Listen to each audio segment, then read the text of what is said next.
Hamjambo wanafunzi, tumekutana tena katika somo letu la lugha ya Kiswahili ambalo ni somo linalopigiwa upatu katika kila nyanja. Manake ni lugha ambayo taifa letu linaitumia kama lugha ya taifa. Leo tutafanya marudio ya matumizi ya lugha katika karatasi ya pili, na karatasi hii ilifanywa mwaka 2015. Kwa hivyo ningependa wewe mwanafunzi ambaye unatarajia kufanya mtihani wako wa kidato cha 4, ningependa utafakari, ujiulize, je, ungekuwa miongoni mwa hao wanafunzi ambao walifanya mtihani wakati huo ungeweza kujimudu? Ama je, ukiletewa maswali kama haya utaweza kuyafungia kibwebwe barabara? Lakini kabla ya hapo, wacha nitambulishe somo lile ambalo tunalifanya, ambalo ni Kiswahili, alafu marudio.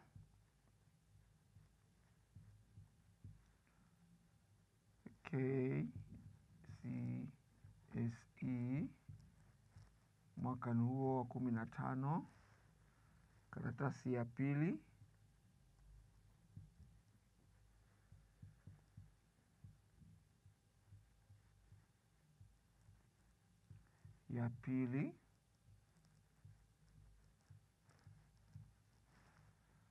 Alafu matumizi ya lugha.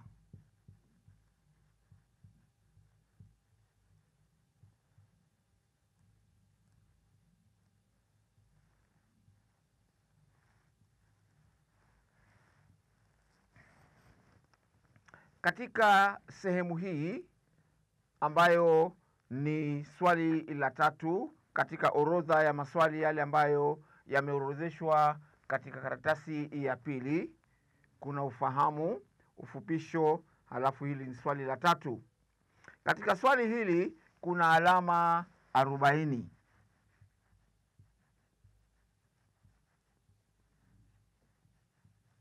Kwa hivyo hizi alama ni nyingi sana, na hizi alama ni rahisi sana wewe kuweza kuziwacha pale kwa meza ya mwenye kusahihisha. Kwa hivyo kila ambacho ningehitaji ufanye wakati unapojibu sehemu hii, hakikisha kwamba majibu yako yanakuwa mafupi na yenye kushika pale mahali ambapo panahitajika. Usiandike sentensi ndefu, kwa sababu wakati unapofanya hivyo, hapo ndio unapalilia makosa katika jawabu lako. Kwa sababu yule bwana anayesahihisha ile karatasi yako ama ile kazi yako atakuwa pia vile vile na kuinda katika upande wa sarufi na upatanisho wa ngeli labda. Kwa hivyo lazima uwe makini unapojibu sehemu hii ya 3 ya karatasi ya pili katika lugha ya Kiswahili. Nitaanza moja kwa moja. Swali la A. Swali la A aliuliza hivi: andika sauti zenye sifa zifuatazo. Andika sauti zenye sifa zifuatazo. Na hili swali limetolewa ama ni dondoo la kitabu kile cha kidato cha kwanza, ambapo unapoingia shule ya upili, hii ndio sehemu mojawapo ya kwanza unayofundishwa pale. Nazali nambari 1. Nazali ya kaakaa laini. Nazali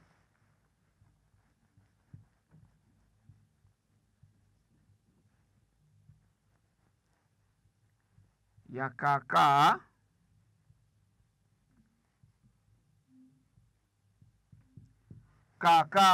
laini. Nazali pia inajulikana kama king'ong'o, na kaakaa ni ile nyinyi Kiingereza mnaita palate, ile sehemu ya juu ya ndani ya ulimi ama ndani ya mdomo. Hapa jawabu ambalo lilikuwa linatarajiwa ni kama lifuatavyo: zinapotamkwa hewa huzuiliwa na kuachiliwa kupitia kinywani na puani. Zitamkwapo, zinapotamkwa, hewa huzuiliwa kumradhi,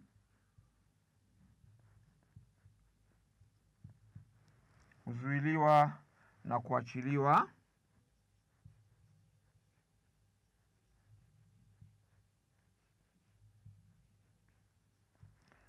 kuachiliwa kupitia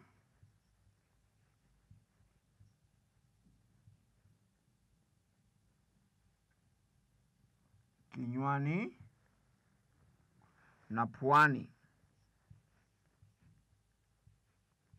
Hili ndio jawabu. Jawabu lake ni hilo. Zinapotamkwa, hewa huzuiliwa na kuachiliwa kupitia kinywani na puani. Halafu swali la pili alikuwa anauliza hivi: kikwamizo guna cha mdomo na meno. Kikwamizo guna cha mdomo na meno. Na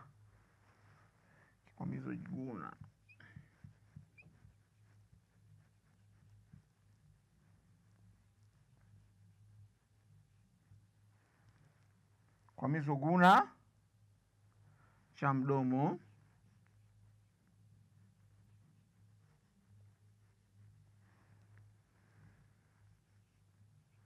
na meno.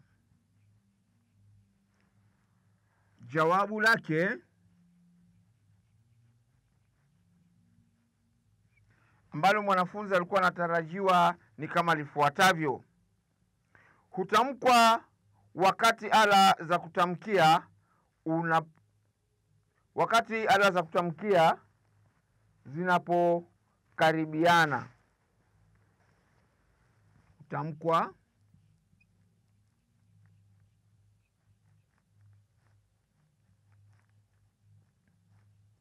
wakati ala za kutamkia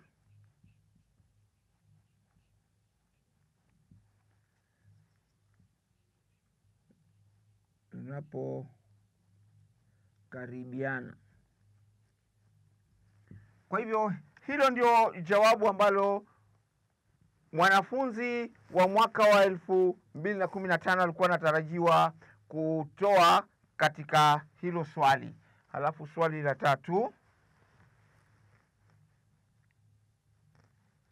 katika hiyo sehemu ya A, kwa nauliza irabu ya nyuma wastani.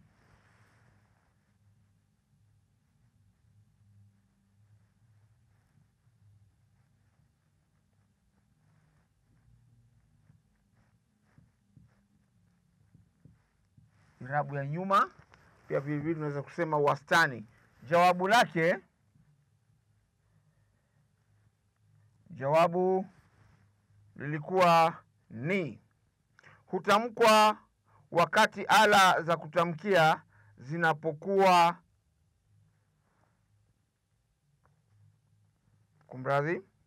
hutamkwa wakati ala za kutamkia zinapotamkwa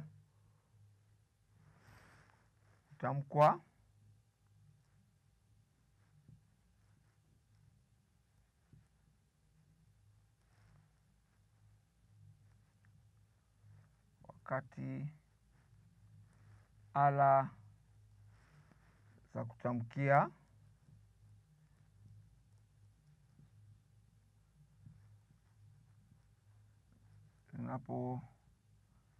zinapokutanishwa. Kwa hivyo hilo ndio jawabu. Alafu swali la 4, swali kunasema kiyeyusho cha kaakaa gumu.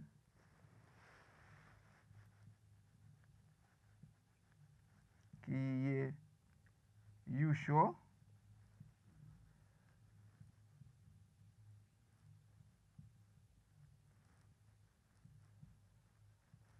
jawabu ilikuwa ni hutokea kama muungano wa irabu inapotamkiwa. Hutokea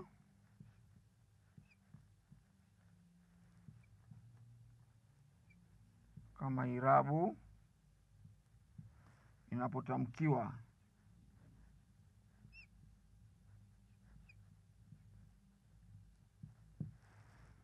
Kwa hivyo hili swali la a ambalo waliulizwa mabingwa ilikuwa nasema andika sauti zenye sifa zifuatavyo. Swali la a,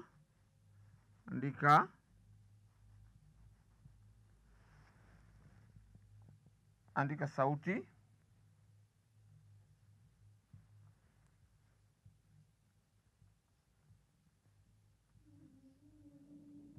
zifuatazo.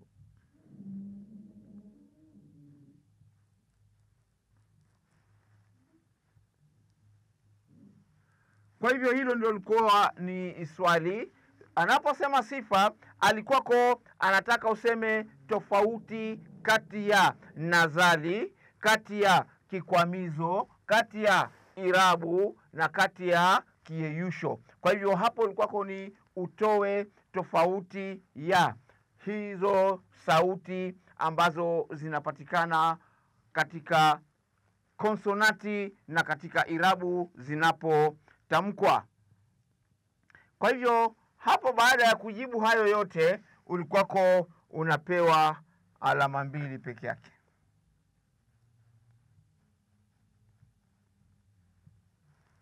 Kwa hivyo ina maana kwamba kila swali lilikuwako unapewa nusu alama. Kwa hivyo hapo ulikuwa nusu alama, nusu alama, nusu alama, nusu alama. Ukizileta pamoja unapata alama 2. Kwa hivyo hilo lilikuwa ni swali la kwanza. Halafu swali ba alisema hivi: bainisha silabi katika neno wanyweshwavyo.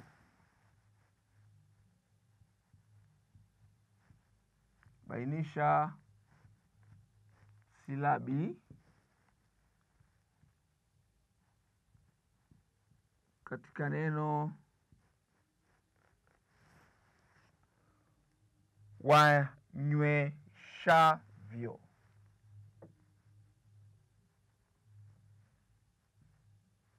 Wanyweshavyo.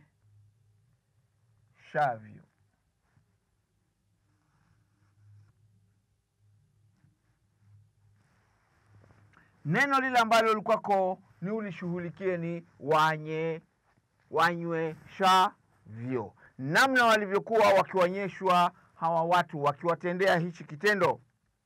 Silabi ni sehemu ndogo ya neno ambayo inapatikana baada ya kuambishwa pamoja na silabi nyingine ili kuweza kuleta maana katika neno kamili. Nakumbuka katika vipindi vile ambavyo vimepita nilikuonyesha sauti inavyopatikana, neno inavyoweza kupatikana na sentensi ambavyo inaweza kupatikana. Kwa hivyo wewe kazi yako ilikuwa ni rahisi. Kama nilivyokuonya pale awali kwamba toa jawabu lako namna lilivyoulizwa kwa njia fupi kabisa. Kwa hivyo hapo kazi yako ilikuwa wewe ni kubainisha, ni kutenganisha nywe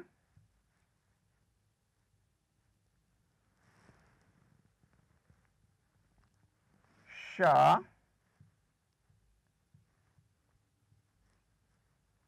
Hilo ndio lilikuwa ni jawabu lako. Halafu baada ya kuandika hayo yote unapewa alama 1. Kwa hivyo hilo ni swali ba. Bainisha anasema gawanyisha, tenganisha. Kwa hivyo hapa ni nafsi ya wingi, nywe ni mzizi, inarejelea wanaotenda kile, wanaotendewa kitendo. Halafu sha ni mzizi wa neno vyo ni kiishio. Halafu swali la cha lilikuwa linasema hivi: andika upya sentensi ifuatayo kwa kubadilisha nomino zilizopigiwa mstari kuwa vitenzi. Andika upya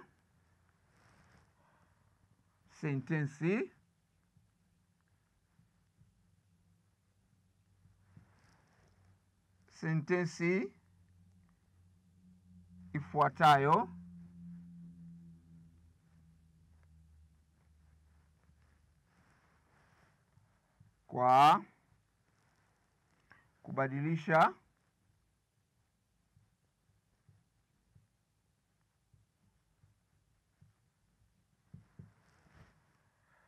kwa kubadilisha nomino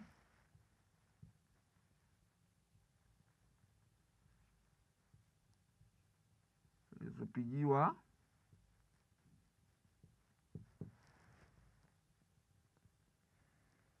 mstari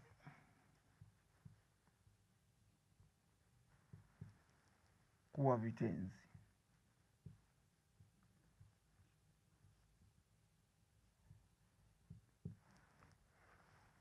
Kwa hivyo hapo usiende mahali nyingine, wewe nenda moja kwa moja kwa zile nomino ambazo amekurahisishia huyu bwana kwa kukupigia mstari, uzigeuze ziwe vitenzi. Na nakumbuka kwamba hapa ni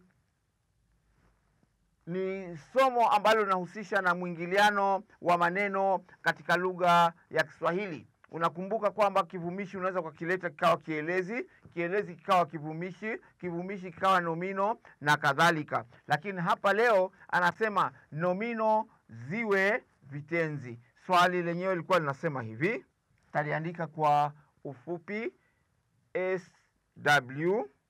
Wanasema hivi: wafanyikazi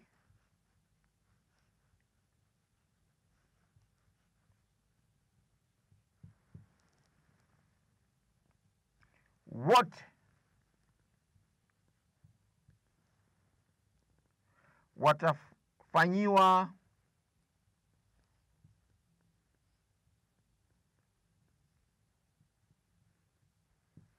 tathmini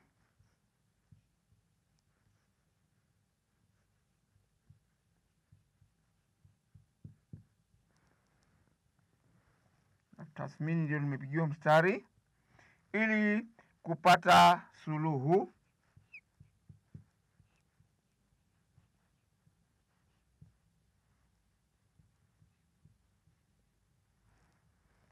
pia imepigiwa mstari ya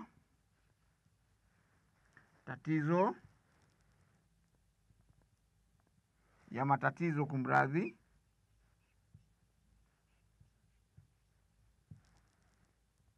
hayo. Kwa hivyo maneno yale ambayo takikana kuyageuza yawe vitenzi ni tathmini na suluhu. Kwa hivyo usitazame ile sentensi utaandika vivyo hivyo ili kuweza kuleta maana ile ambayo ilikusudiwa. Kwa hivyo jawabu lako hapo mimi nilikuwa natarajia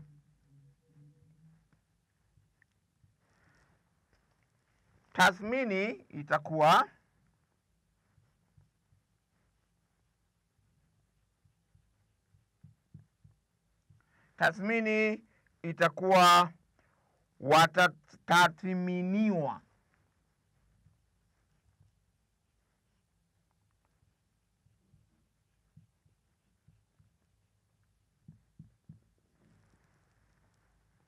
Watatathminiwa, hapo tathmini ilikuwa ni ugeuze tu iwe watatathminiwa. Halafu neno suluhu hapo kusuluhisha.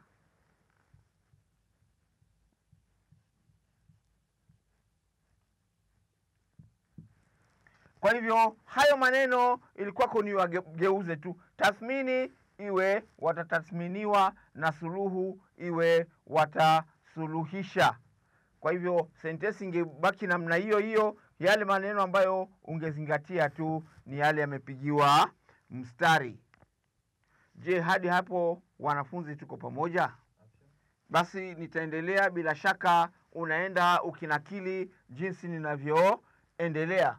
Kwa hivyo nitaendelea, lakini kwa sababu ya muda naona mimi nitakuwa na kusomea tu swali, halafu kisha baadaye mimi nakuandikia lile jawabu ambalo lilikuwa linatarajiwa huyu mwanafunzi wa mwaka 2015 aweze kuliandika katika hiyo sehemu ambayo alikuwa amepewa kujibia hilo swali lake.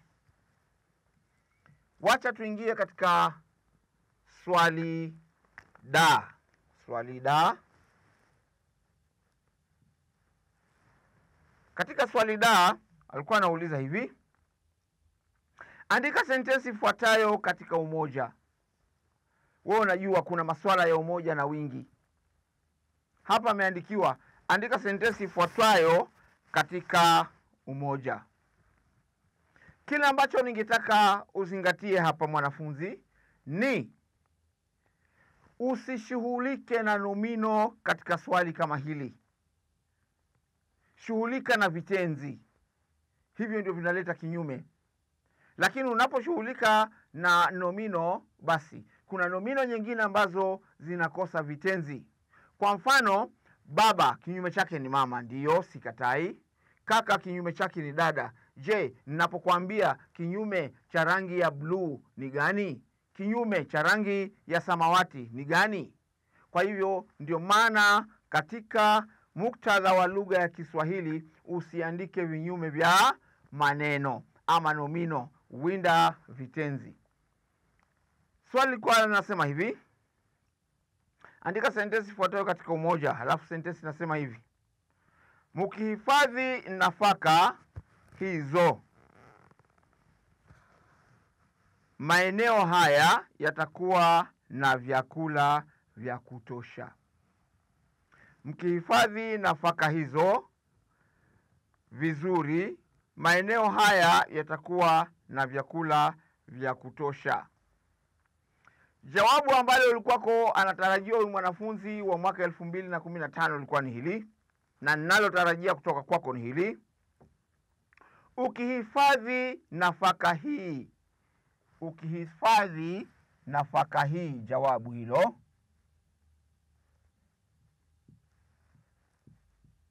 Ukihifadhi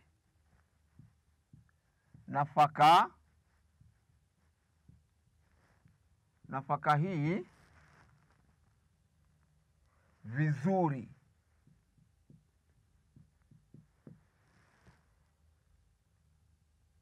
eneo hili itakuwa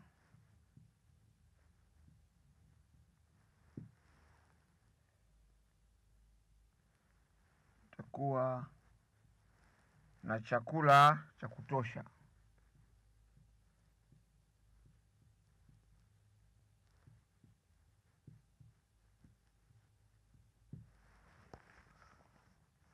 Jambo la kwanza, kabla sijaendelea, taniwia radhi. Hapo nimezungumzia masuala ya kinyume, lakini ilikuwako ni wingi na umoja. Kwa hivyo katika umoja, wewe winda pale mahali ambapo ngeli ya wingi imeingilia kwanza. Kwa hivyo utaniwia radhi, nimezungumzia katika masuala ya kinyume, lakini hapa ilikuwako hili swali liko katika hali ya umoja. Kwa hivyo sentensi iliandikwa katika hali ya wingi. Kwa hivyo ngeli ya mki unaingilia u pale. Kwa hivyo hapo ni swala la ngeli. Hapo mwanafunzi ulikuwako unatarajiwa kulizingatia. Halafu unapewa tu alama 2. Swali lililofuata la i: andika neno moja lenye mofimu zifuatazo. Andika neno moja lenye mofimu zifuatazo. Akasema mofimu ya kwanza ni nafsi, litabidi nikuandikie pale uweze kujua. Nafsi ya kwanza.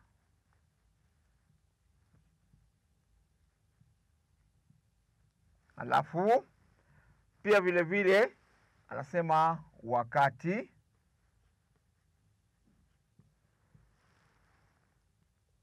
Uliopita. Halafu anakuambia yambwa. Halafu anakuambia mzizi. Halafu anakuambia kauli.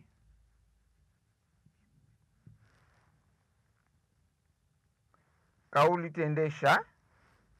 Kauli tendesha, maanake kuna kauli nyingi. Tendesha.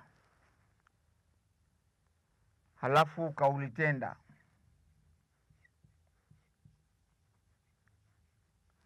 Hili swali mwanafunzi lilikuwa linataka umakini sana. Maanake huyu bwana alikuwako anataka kukuchanganya. Unapoangalia katika swali letu lile la ba, nasema bainisha silabi katika neno lifuatalo. Hakuna tofauti na swali hili. Tofauti ni kwamba hapa hakuna wakati, hapa kuna wakati. Tofauti ni kwamba hapa kuna wakati, hapa hakuna wakati. Kwa hivyo akaona atakapokuambia ainisha sentensi uliopewa, utakuwako unapata lile jawabu kwa rahisi. Kwa hivyo ndio akatumia swali katika muundo huu. Andika neno moja lenye mofimu zifuatazo. Mofimu ni silabi, mofimu ni vitamkwa, mofimu ni viambishi. Kwa hivyo huyu bwana alikuwa anataka kukuchanganya. Jawabu lako lingekuwa namna hii.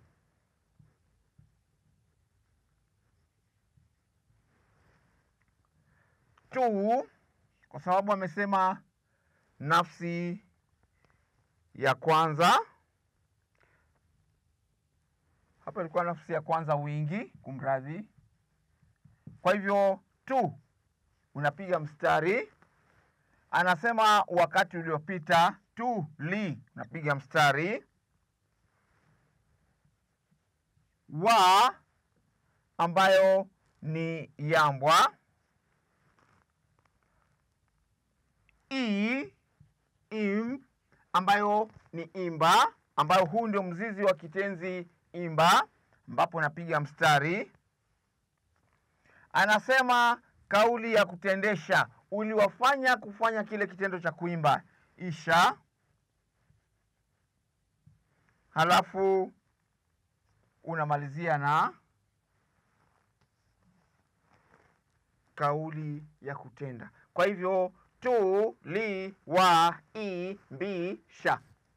Kwa hivyo hilo ndio jawabu ambalo alikuwa anataka. Unapoliangalia kwa kina, halina tofauti na hili jawabu la hili swali. Kwa hivyo unapojibu swali la sehemu ya 3 katika matumizi ya lugha, karatasi ya pili, ni lazima uwe makini kama nilivyotangulia kukuambia. Katika swali jingine ambalo kwako ni swali fuu, alikuwa anasema tunga sentensi kuonyesha matumizi yafuatayo ya neno kama. Neno ni kama, lile ambalo anataka ulitumie kutungia sentensi. Halafu anakuambia sentensi ya kwanza ulitumie kama kiunganishi.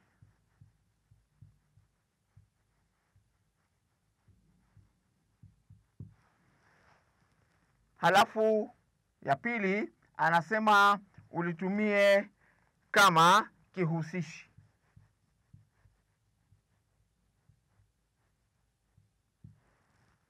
Kwa hivyo hapa lazima kuwe na sentensi mbili ama mambo mawili ambayo utayaunganisha kwa kutumia neno kama. Mimi sentensi yangu nikatunga hivi: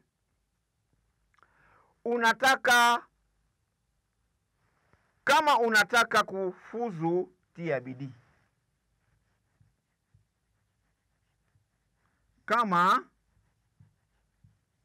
unataka kufuzu, tia nini? Bidii. Nimeunganisha matokeo ya juhudi zangu. Kwa hivyo nimekueleza hapa, iwapo unataka kufuzu, tia bidii. Halafu kama kihusishi nikatunga hii sentensi. Sudi ni mweupe kama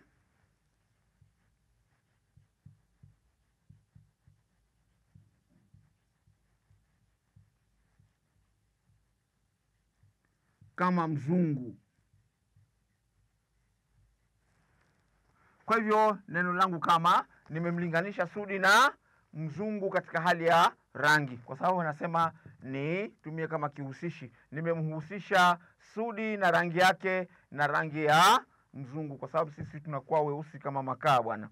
Ni nadra sana kuwapata Waafrika kuwa weupe, na tunapokuwa weupe basi tunahusishwa na wazungu pale. Halafu swali jingine lilikuwa kunasema hivi, swali G. Tunga sentensi yenye kishazi kirejeshi ambacho ni kivumishi. Kishazi kirejeshi ambacho ni kivumishi. Mimi nilitunga hivi, gari ambalo lilinunuliwa litauzwa. Gari ambalo, hili ni swali G kumradhi, na hili lilikuwako ni swali E. Kwa hivyo mimi niliandika gari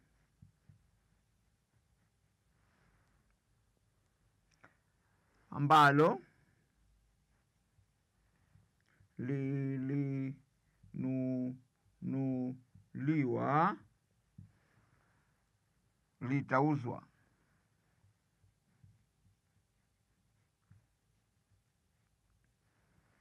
Amekwambia nini? Tunga sentensi yenye kishazi rejeshi. Kishazi rejeshi ni hiki. Gari ambalo